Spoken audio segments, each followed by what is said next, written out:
Oke, hari ini kita melanjutkan ya pertemuan yang kemarin. Sekarang kita masuk pertemuan ke 5 ya. Jadi di ERP itu kita mengenal ada 6 komponen utama ya, the six main ERP komponen. Apa aja sih? Itu mulai dari human resource-nya, aplikasi human resource, aplikasi CRM ya atau customer relationship management, kemudian aplikasi business intelligence atau BI, aplikasi supply chain management atau SCM, kemudian ada inventory management atau asset management ya, bisa juga seperti itu ya, atau logistik gudang, itu kurang lebih biar sama ya. Kemudian yang terakhir adalah financial management. Oke, saya jelaskan satu persatu tentang yang pertama adalah human resource. Nah, kalau kita bicara human resource, eh, apa kita banyak cerita tentang masalah ketenaga kerjaan atau employee ya, karyawan, lebih seperti itu.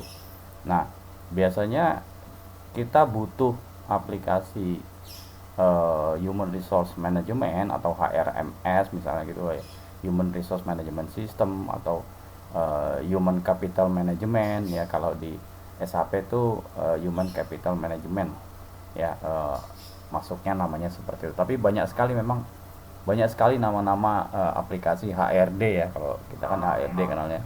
Itu banyak sekali nama-namanya ya, tapi kurang lebih apa yang dikerjakan tuh sama ya, cuman hanya penamaan aja.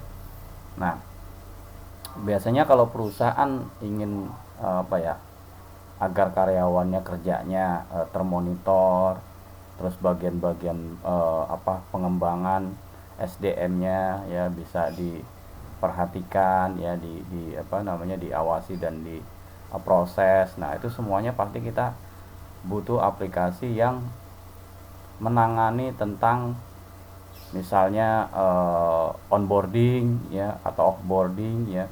Onboarding misalnya ada orang kayak perjalanan dinas dia keluar atau kerjanya di luar mungkin ya, cabang kita yang di luar, atau karyawan-karyawan di head office ya, offboarding misalnya kawan-kawan yang di masih dalam lingkup domestik di sini ya. Kemudian dalam hal tunjangan, penggajian ya atau karir.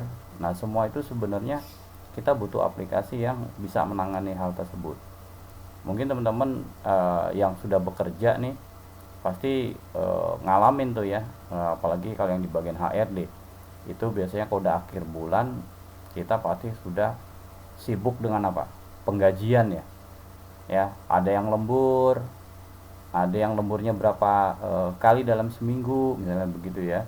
Kemudian ada yang shift kerjanya, ada yang shift pagi, shift siang, shift sore, shift malam misalnya begitu, ada 3 shift, atau ada yang 2 shift dalam satu kantor. Nah, itu semua kan harus diatur. Begitu juga absen, absen mereka juga harus diatur ya. Nah, itu kan ketika di akhir-akhir bulan kan waktunya sangat mepet itu.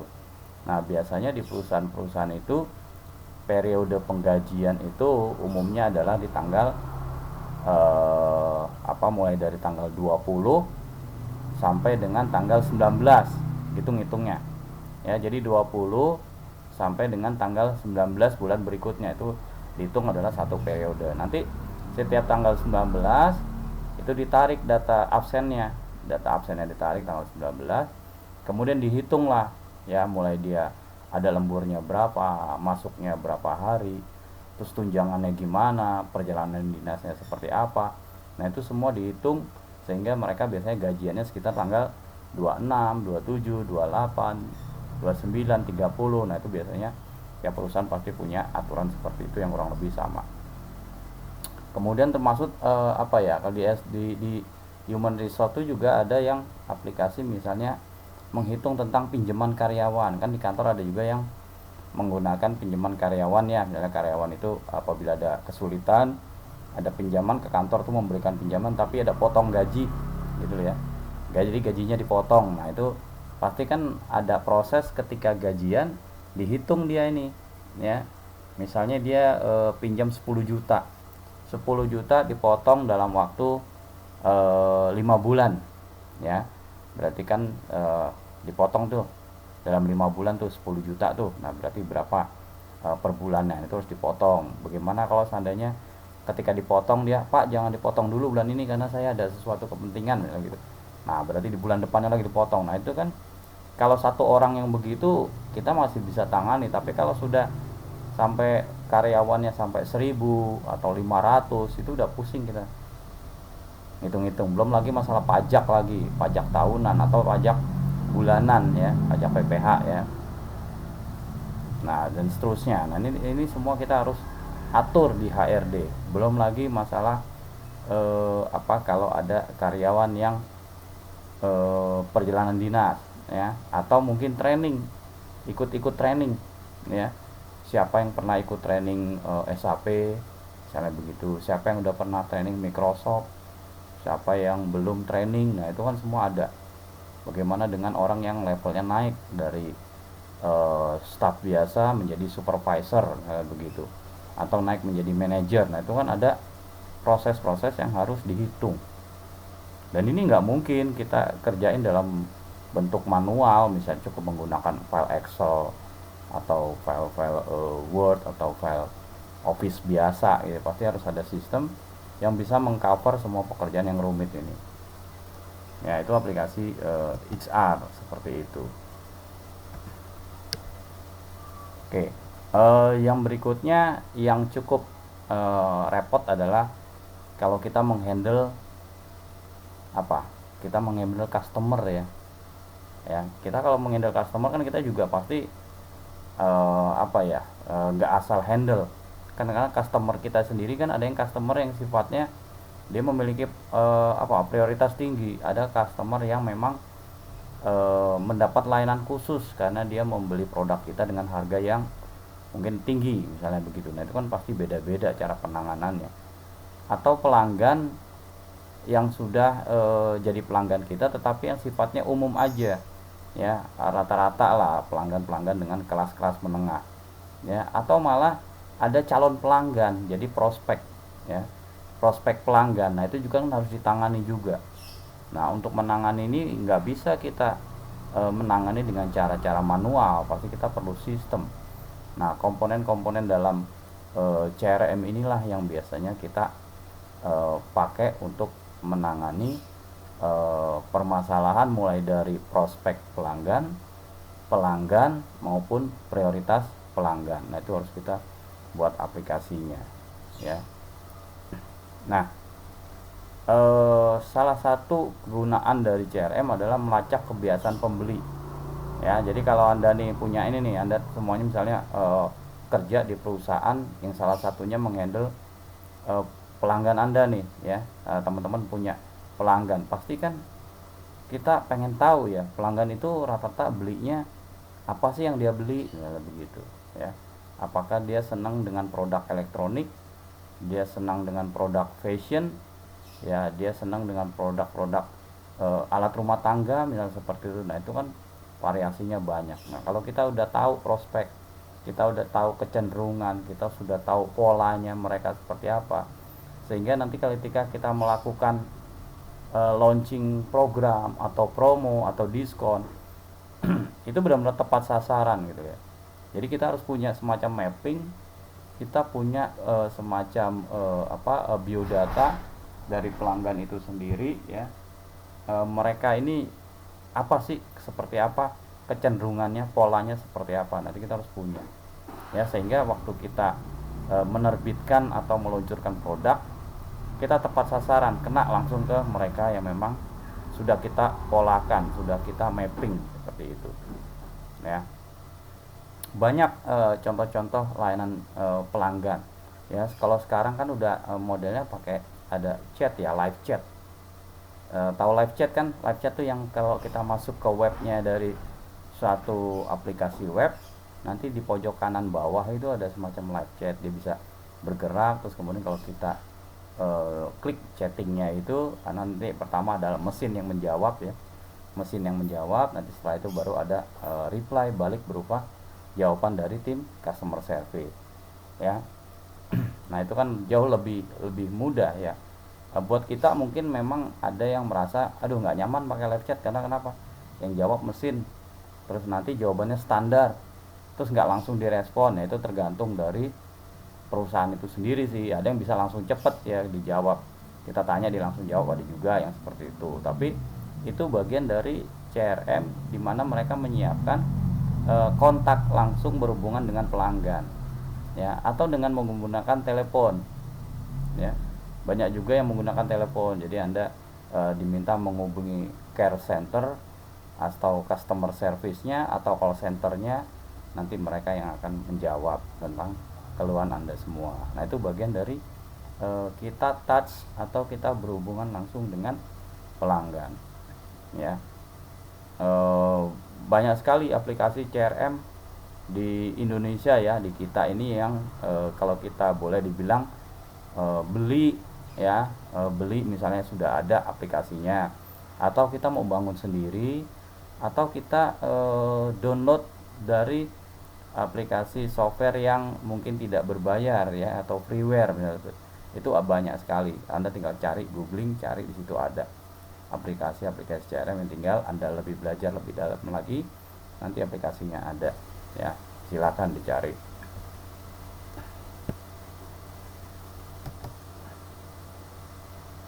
Yang ketiga adalah BI atau Business Intelligence. Nah, BI ini adalah dia semacam menggabungkan komponen dari perangkat tadi tuh ya, mulai dari CRM-nya, supply chain-nya, terus ISR-nya atau aplikasi untuk monitoring dari penjualan, itu bagian dari BI, Business Intelligence. Jadi biasanya ya data-data yang ada di software ERP itu ditampilkan ya. Jadi ditampilkan untuk apa? Untuk kita mengambil keputusan berdasarkan data. Nah, BI itu salah satunya itu ya. Jadi misalnya saya pengen tahu nih penjualan tahun lalu sama tahun ini ada peningkatan nggak? Nah, itu salah satunya dia, kita bisa lihat di Business Intelligence ya. Bisa kita lihat sehingga kita bisa ambil keputusan ya. Oh, tahun lalu 2021 kita cenderung turun ya. Kenapa turun 2021? Karena kemarin mungkin sedang wabah corona ya, seperti itu ya, lagi ada covid sehingga kita penjualannya turun. Nah, itu bagian kita mempelajari di bulan berapa aja turun. Nah, itu bisa kelihatan bulan berapa turun. Terus bagaimana dengan tahun ini? Tahun ini 2022 kita lihat kecenderungannya sudah mulai meningkat misalnya. Kenapa bisa meningkat? Karena mungkin orang sudah sudah keluar dari zona covid, pandeminya sudah berkurang. Nah, itu bagian kita mempelajari dari data yang ada. Jadi BI ini adalah semua data-data ya, kita analisis untuk mengambil keputusan di kemudian hari atau di kedepannya seperti apa ya, sehingga kita bisa merancang bisnis kita, apakah perlu ada promo atau ada potongan-potongan harga, atau ada layanan yang lain mungkin yang bisa kita kembangkan ya.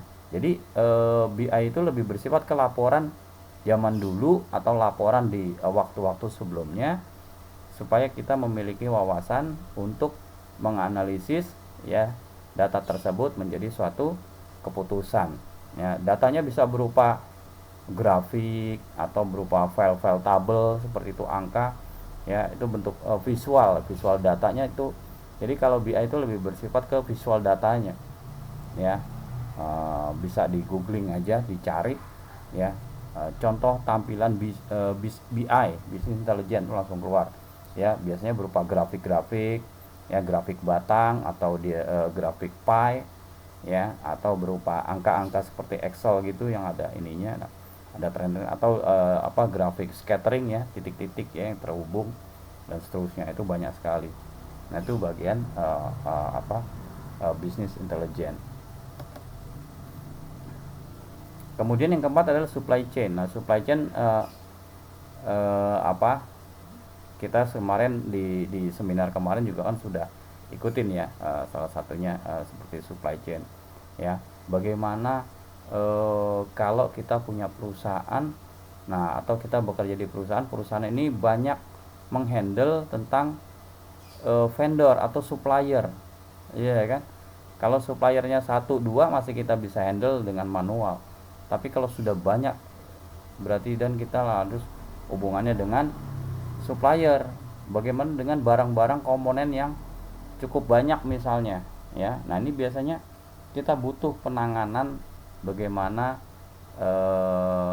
memproses pengadaan berupa dari supplier, data-data supplier, barang-barangnya apa aja, kapasitas produksinya gimana, ya, sehingga waktu kita menentukan kita akan membuat satu produksi alat, kita udah bisa langsung tahu, ya, supplier mana yang siap memproduksi bahan mentah kita, ya, atau bahan-bahan yang akan kita rakit, ya. Jadi kita bisa kita bisa manage itu, ya, para supplier kita, ya, mulai dari mungkin awalnya kita melakukan negosiasi, kemudian pengadaan, ya, dari pengadaan sampai barang kita terima, dari barang terima kita masuk ke produksinya kita, ya. Suatu saat bagaimana kalau barangnya ada reject misalnya, ya, kan nggak semua barang yang dikirim supplier misalnya bagus, pasti ada beberapa komponen mungkin rusak dalam pengiriman, atau memang kualitasnya di luar atau di bawah dari yang kita butuhkan, berarti kan harus ada proses retur atau reject. Nah, itu kan kalau satu dua sih mungkin sekali lagi bisa diatasin, tapi kalau sampai banyak dan perlu ada buktinya bahwa barang itu di reject, kan kita perlu penanganan khusus. Bagaimana dengan proses pembayarannya, ya, bagaimana dengan proses diskon seandainya ada barang yang rusak.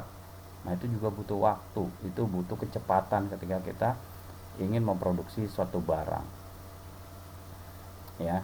Nah, ini juga kalau kita atasi dengan cara manual, dalam keseharian kita pasti akan repot dengan TikTok atau kanan kiri berhubungan dengan para vendor tersebut, ya. Kan nggak semua vendor kadang-kadang melayani kita, ya.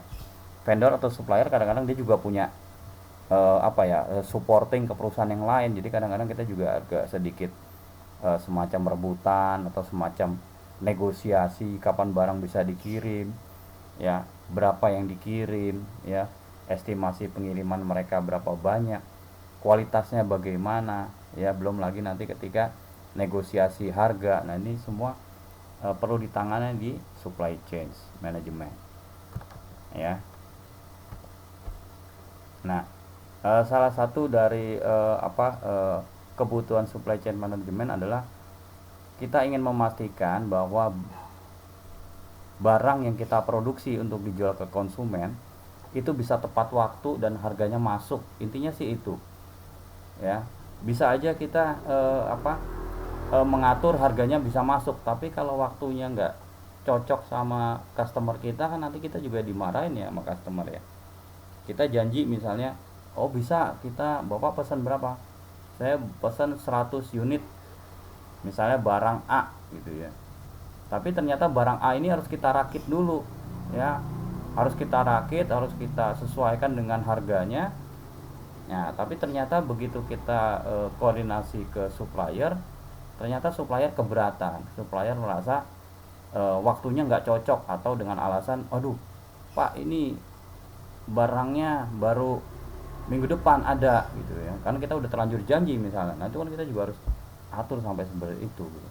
Jadi supply chain ini benar-benar tujuannya adalah mengatur kecepatan, ya, agar kita tepat waktu ketika memproduksi barang, sehingga barang yang kita janjikan ke konsumen atau ke klien kita atau ke customer kita sesuai dengan yang kita janjikan, ya, tentunya dengan harga yang masuk. Jangan sampai nanti harganya waktu pengirimannya tepat tapi harganya mungkin berbeda lagi, ya, tidak sesuai dengan sales order. Nah, itu bahaya juga. Nah, itu supply chain di situ beratnya. Yang berikutnya adalah inventory management system. Nah, inventory ini lebih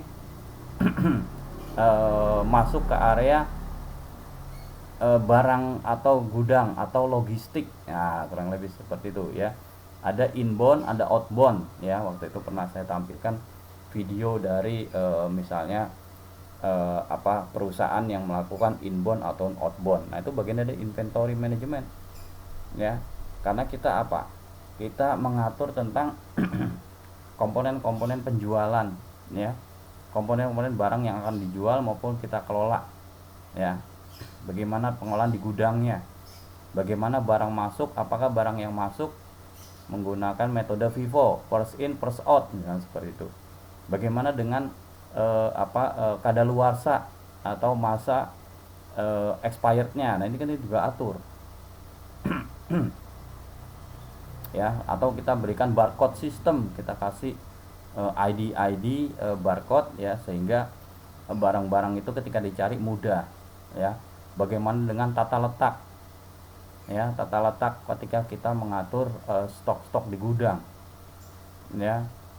Bayangin aja kalau kita mentrace atau mencari nomor seri atau nomor ID yang multi level, ya, itu kan pasti butuh waktu banyak dan lama. Ya, misalnya kita begini, ada permintaan misalnya tentang nggak usah jauh-jauh deh, misalnya komputer deh, CPU, ya. Ada sebuah perusahaan butuh komputer, misalnya CPU-nya 1 unit, ya, yang sudah Pentium 7, sudah i7 dengan memori 8 GB misalnya gitu, ya, 8 GB, terus harddisknya 500 atau 1 tera misalnya, ya, 500 GB 1 tera atau seperti itu, dan seterusnya.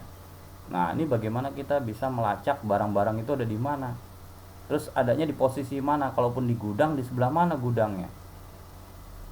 Jadi kalau yang kemarin video sebelumnya saya tampilkan tentang gudang yang besar seperti itu, nah itu kan kita butuh cepat nyarinya, ya. Ketika orang bagian perakitan, orang bagian yang bagian gudang itu mencari barang, itu kan harus tepat langsung, karena kita udah mapping, kita udah punya inventory manajemennya. Jadi misalnya, oh, harddisk itu naruhnya di sebelah sana, memori itu taruhnya di sebelah sana, ada di rak nomor 3, ada di lot nomor 1 misalnya seperti itu. Dan itu kita langsung tahu, karena tahu barang-barang ada di situ. Terus ditanya lagi, stoknya ada nggak, butuh 100 unit nih, misalnya ada pesanan tadi ada 100 unit CPU, bagaimana dengan casingnya, apakah casing kemarin dijual, ada nggak stoknya. Kalau nggak ada kan kita harus harus melakukan reorder ke bagian supplier, ya, supplier kita, ya, atau bagian yang lain, misalnya apakah mainboardnya ada, ya, bagaimana dengan LCD-nya, keyboardnya, mouse-nya, bagaimana, dan seterusnya. Nah, itu kita perlu melacak dan kita perlu tahu itu di mana naruhnya, ya, stoknya ada berapa, ya, kalau udah keluar sisa berapa stoknya, berapa yang lagi di order. Nah, inventory ini sangat berhubungan erat sama supply chain, aplikasi supply chain management, ya, dia berhubungan erat inventory. Karena kenapa? Ketika barang masuk, dia pasti masuk ke inventory. Jadi barang-barang yang dipesan dari supply chain atau purchasing order, orang bagian purchasing order, itu salah satunya masuk ke inventory management. Ya, kalau ini Pak, mungkin nggak Pak aplikasi SCM di dalamnya ada inventory? Ada juga yang buat seperti itu, ya, ada juga dibuat yang terpisah. Jadi supply chain management dia lebih cenderung ke berhubungan sama suppliernya, produknya apa aja dari supplier, barangnya gimana, cara pesannya ke mereka bagaimana, ya, terus barang apa aja sih yang dipesan, ya, seberapa cepat pengirimannya, kapan dikirim, terus kemudian nanti pembayarannya gimana. Nah, itu ada di supply chain. Kalau inventory, barang-barang yang dibeli tadi ketika proses supply chain masuk ke inventory dulu sebelum masuk ke bagian produksi, ya. Jadi barang-barang yang sudah dipesan harus masuk ke inventory dulu sebelum keluar masuk ke produksi. Karena kalau udah ada bagian produksi, dia nanti udah hitungannya udah akan keluar untuk dijual. Nah, seperti itu. Dan itu kan bagian dari inventory management. Kemudian yang terakhir adalah financial management. Nah, ini hal kecil kalau saya bilang, menurut orang, ini mah belakangan. Itu kembali, justru financial management ini meskipun ada di nomor 6, dia cukup penting. Karena kenapa? semua kan kalau kita bisnis pasti melibatkan uang ya. Orang HRD nggak mungkin kerja tanpa digaji, berarti butuh orang keuangan. Ketika orang supply chain, orang bagian permintaan barang atau pengadaan barang butuh barang, ya butuh pengiriman barang, itu kan juga butuh uang untuk membeli bahan mentah kita atau produk-produk yang komponen yang kita akan beli, itu butuh uang. Nah, ini harus dicatat semuanya dalam laporan keuangan. Jadi semua bisnis pasti melibatkan tentang orang keuangan, ya. Bagaimana dengan orang yang bekerja sistemnya modelnya shift. Nah, berarti kan kalau shift kan mungkin HRD bisa ngatur, ya. Departemen ini bagian produksi shift A-nya siapa aja, ya, shift B-nya siapa aja, atau shift 3-nya siapa aja, itu kan diatur. Tapi dari sisi pembayaran, ya, bulanan atau semuanya itu ada di keuangan, nantinya muaranya akan ke keuangan. Ya, di sini semua aktivitas dagang, kita punya utang dengan vendor, kita punya tagihan karena ada customer yang belum bayar. Bagaimana dengan kita biaya bulanan, misalnya sewa gedung, ya, bayar gaji pegawai, kemudian bayar PLN, bayar listrik maupun bayar air, ya, bagaimana dengan perjalanan dinas. Nah, semua kan harus terekam di keuangan. Nah, ini financial management, ya, harus dibuat dulu dalam satu perusahaan ketika dia mau menjalankan ERP. Ya, dulu saya pernah ngalamin tuh, ya, cerita sebuah sejarah dulu yang saya alami, ya. Waktu itu ada saya kerja itu, si perusahaan ini dalam kondisi bingung kalau saya bilang, ya. Bingung kenapa? Karena waktu pertama kali dia berjalan semua masih proses manual, ya, proses manual. Karena baru berdiri, jadi proses semuanya masih manual, ya. Ketika dia mulai banyak pelanggan, dia mulai sibuk dengan melayani pelanggan, ya. Jadi orang akuntingnya bikin aplikasi akunting sendiri, beli dia, ya, beli software akunting yang udah jadi karena mau cepet kan gitu, ya.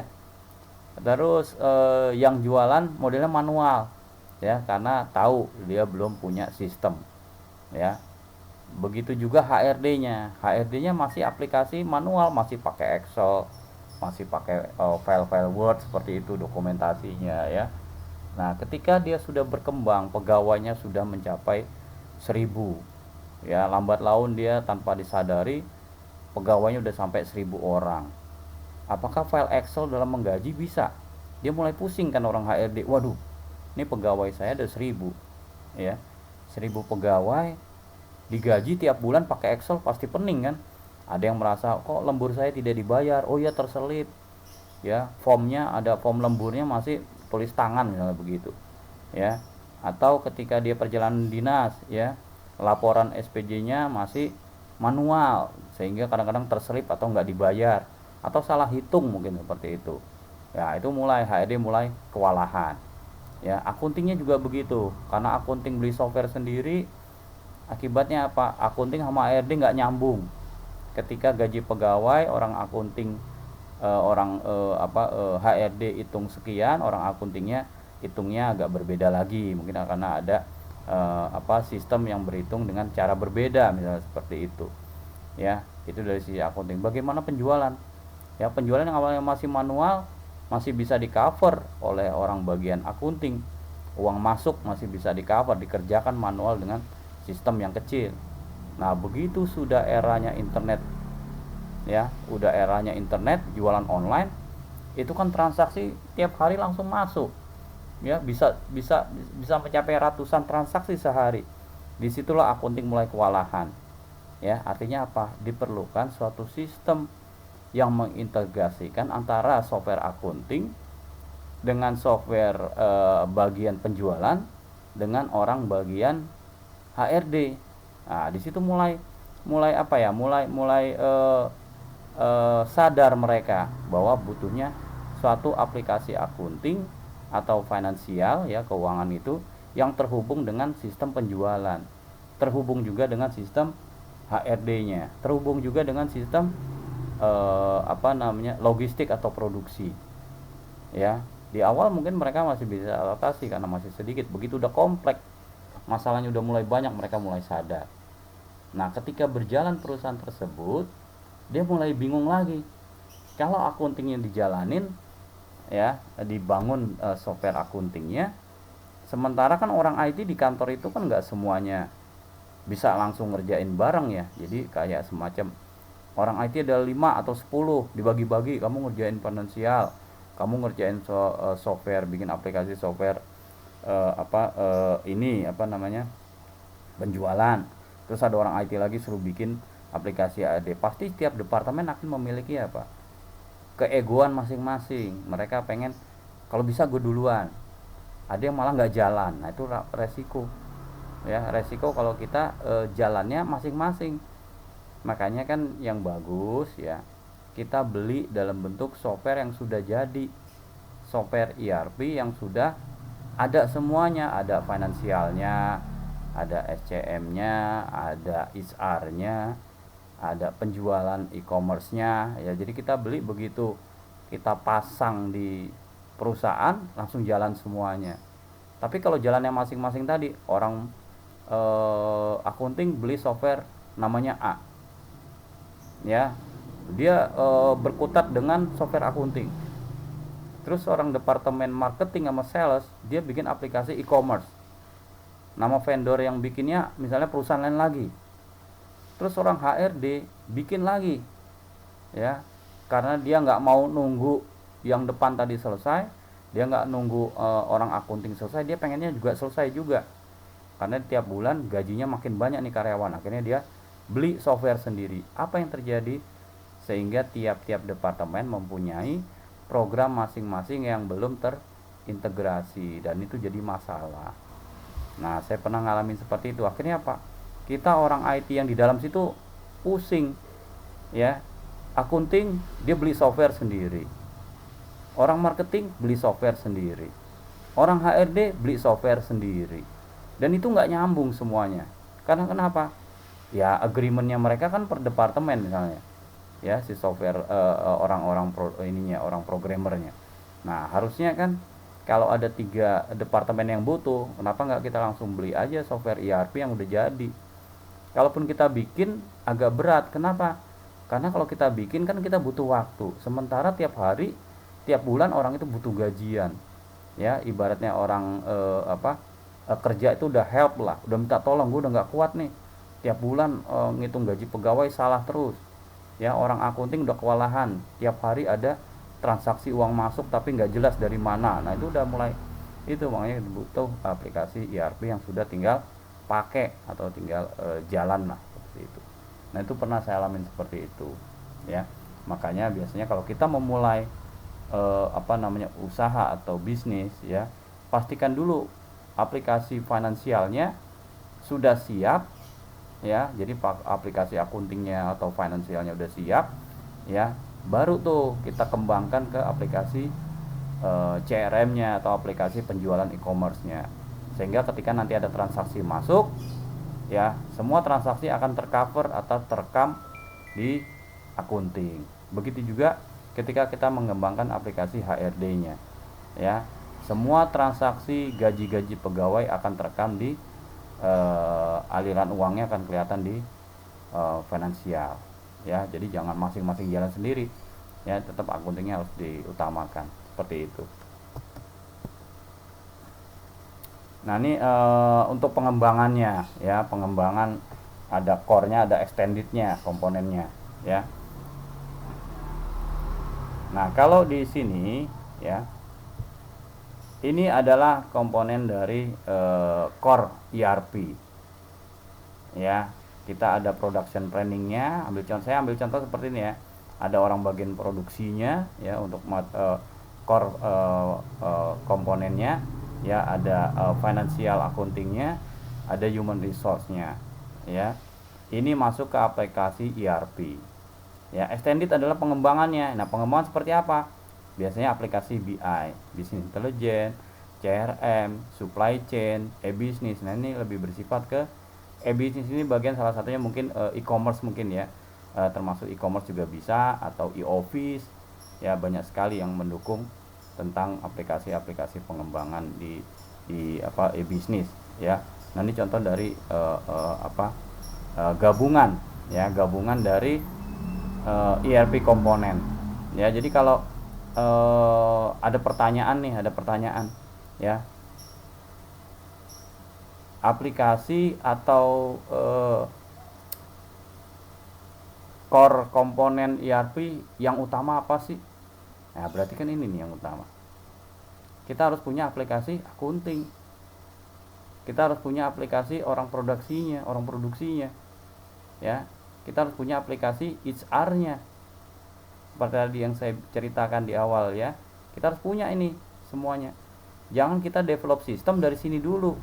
Ada perusahaan itu ya, karena dia nggak ngerti core-nya, dia bikin langsung aplikasi CRM ya, bikin aplikasi CRM, kemudian dia bingung, CRM ini ternyata tidak bisa nyambung ke akuntingnya, CRM-nya ternyata tidak nyambung ke production materialnya, seperti itu. Nah, itu bahaya ya. Jadi yang bagus ya, tiap-tiap ini semua ada, setelah ada baru digabung menjadi software ERP ya. Dari software ERP ini nanti Anda tinggal kembangkan.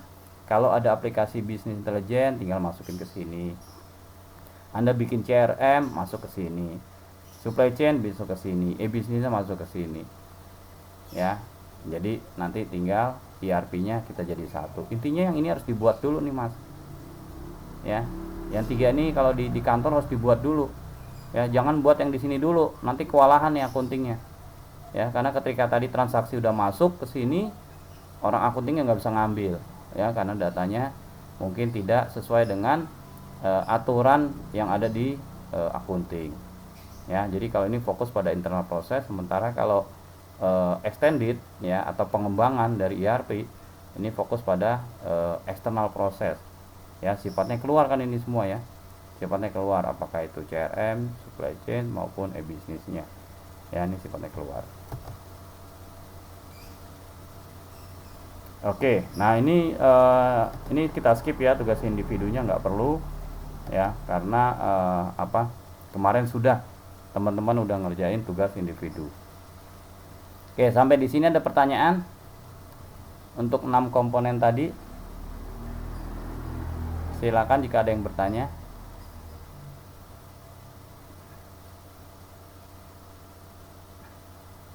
Masih bisa dengar suara saya? Masih, Pak. Oke. Ya, soalnya hening sekali, sepi, jadi saya bingung nih. Takutnya putus internetnya atau teman-teman ini nggak bisa terhubung. Nah, sekarang saya jelaskan tentang tugas ya. Nah, ini tugasnya. Tugas kelompok dan presentasi UAS ya. Ini kita akan bahas nanti di pertemuan 9 sampai 14 ya. Jadi teman-teman nanti dikumpulin di pertemuan 9 yang paling telat, karena pertemuan ke-10 kita udah presentasi ya. Jadi nanti pertemuan 10, 11, 12, 13, 14 tuh teman-teman presentasi semuanya tuh ya, satu-satu ya, satu kelompok maksudnya, bukan satu orang, satu kelompok ya. Apa aja sih yang di ini? Nah, ini modul ERP, tugas kelompoknya ya. Ada 9 ya, ada 9 software ya, atau 9 ini modul yang teman-teman harus coba presentasikan ya. Ada HR ya, ada HRD di sini. Nah, HRD-nya seperti apa? Nah, ada yang satu adalah HRD yang mencakup tentang rekrutmen, employee management dan training. Kemudian yang kedua HRD tentang duty, tentang time management dan payroll atau penggajian. Ya, jadi nomor 1 sama 2 ini beda ya. Memang sama-sama HRD, tapi dia cakupannya atau ininya, lingkup pekerjaannya adalah tentang rekrutmen, employee management dan training. Karena aplikasi HRD itu besar. Karena besar jadi saya bagi 2 ya. Kemudian yang ketiga tentang supplier ya. Nah, supplier atau vendor management atau supply chain management boleh. ya, nanti dicari. Kemudian aset manajemen atau inventory manajemen, kemudian tentang production planning management, ya, atau yang keenam tentang pengadaan barang atau procurement, yang ketujuh tentang penjualan atau e-commerce, yang kedelapan tentang pengiriman dan retur barang atau delivery management, yang kesembilan tentang CRM, customer relationship management. Nah, nih modulnya adalah dari modul tersebut dibuat dan dipresentasikan, ya. Apa aja sih fitur-fitur di dalamnya, nih Anda jelaskan, ya, dipraktekkan seolah-olah Anda sedang pakai software yang tadi itu, software HRD, ya. Kemudian jelaskan tentang flow diagramnya, kemudian use case-nya seperti apa, ya. Presentasi di pertemuan ke-10 sampai 14, ya. Soft copy atau link presentasi dan PPT-nya di email ke GCR, ya. GCR-nya ERP, ya. Tuliskan nama ERP, UAS ERP, kemudian nama mahasiswa dan kelas. Jadi kalau kelompoknya ada 3 orang, ya, maka 3 orang itu ngirim sama-sama, ya. Jangan diwakili oleh 1 orang aja, enggak, tiga-tiganya pasti sama yang dikirim, nggak apa-apa kan, kerjanya sama-sama, ya. Nah, ini contoh dari DFD seperti ini Anda jelaskan. Kemudian nah, ini aplikasi yang bisa Anda pakai yang sifatnya open source, ya. Jadi tadi yang aplikasi HRD Anda bisa cari di sini. Anda boleh pakai Odoo atau ERP Next, OpenTabs, Extapel, OpenBravo, Dolibar dan sejenisnya, boleh. Karena ada banyak ya software ERP, Anda boleh pakai salah satu, silakan. Nah, tadi ada yang Pak yang ini Pak, yang HRD yang ini, misalnya HRD nomor 1, saya pakai Odoo, boleh. Terus HRD ini pakai Odoo juga boleh, tapi yang jelas waktu ngebahas lingkupnya yang ini aja, tiap kelompok, ya. Atau pakai OpenBravo, misalnya Pak nomor 3 saya pakai OpenBravo Pak, boleh juga, ya. Atau pakai yang lain, misalnya silakan pakai Dolibar atau OpenTabs, misalnya begitu, silakan aja Anda bisa pelajari. Semua ada di internet, sekali lagi, ya. Saya nggak nyuruh begini karena bukan nggak ada, tapi karena memang ada, jadi Anda tinggal belajar dari situ, nanti bisa dapat materinya, ya. Kemudian aspek bahan presentasi UASnya adalah running program ERP di laptop. Jadi ada satu laptop, salah satu perwakilan, ya, di programnya dijalanin. Kemudian Anda jelaskan fitur-fiturnya, ada apa aja sih di dalam situ, ya. Ada Anda bisa jelaskan kelebihan dan kelemahannya, ya. Presentasikan di pertemuan ke-10 sampai 14, ya. Soft copy dikumpulkan pada saat jadwal UAS, ya. Jadi PPT-nya itu boleh dikumpulkan pada hasil presentasinya di UAS, ya, gitu, ya. Kemudian itu aja sih yang perlu mungkin teman-teman tahu seperti itu. Nah, ini ada ininya, ya, link-linknya, ya. Kalau mau cari di sini, semua ini aplikasi ini bisa di-download, ya. Jadi saya ngajar ERP ini bukan hari ini aja. Dulu dari semester dulu udah pernah, dan mahasiswa selalu bisa mengerjakan ini semua. Jadi kalian jangan menyerah, waduh susah banget ini, enggak, ya. Kalau dibilang susah ya karena Anda belum terbersit di kepalanya. Sebenarnya semuanya ada ini di sini, ya. Kayak Odoo, OpenBravo, OpenTab, ya, semua ada. Anda tinggal coba download aplikasinya, terus coba dipelajari, ya. Lihat-lihat di internet, ada searching banyak itu, ya, seperti itu. Oke, sampai di sini ada pertanyaan? Untuk kelompoknya langsung saya bagi, ya. Karena kalau saya ini yang semester lalu kan gitu, ya, dikasih tugas suruh sendiri-sendiri bagi-bagi. Ternyata ada temen yang nggak kebagian karena mungkin dia hidupnya sendiri, dia nggak pernah masuk. Karena nggak pernah masuk, jadi dia nggak dapat kelompok. Nah, sekarang saya berdasarkan absen nih, absen per hari ini saya tarik, itu ada 29 mahasiswa yang daftar di mata kuliah ini, ada 29, ya. Dari 29 ini saya bagi menjadi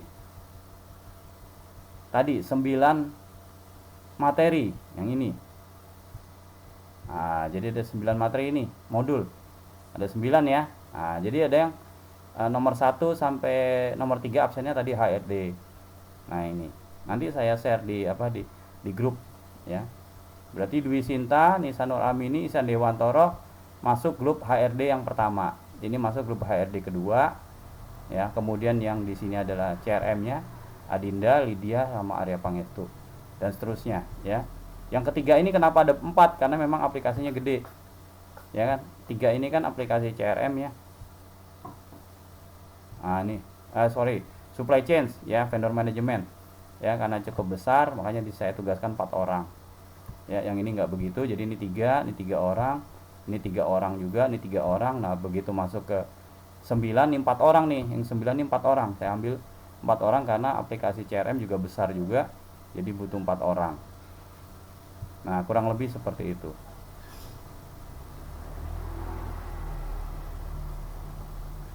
Oke, ini saya copy dulu ya.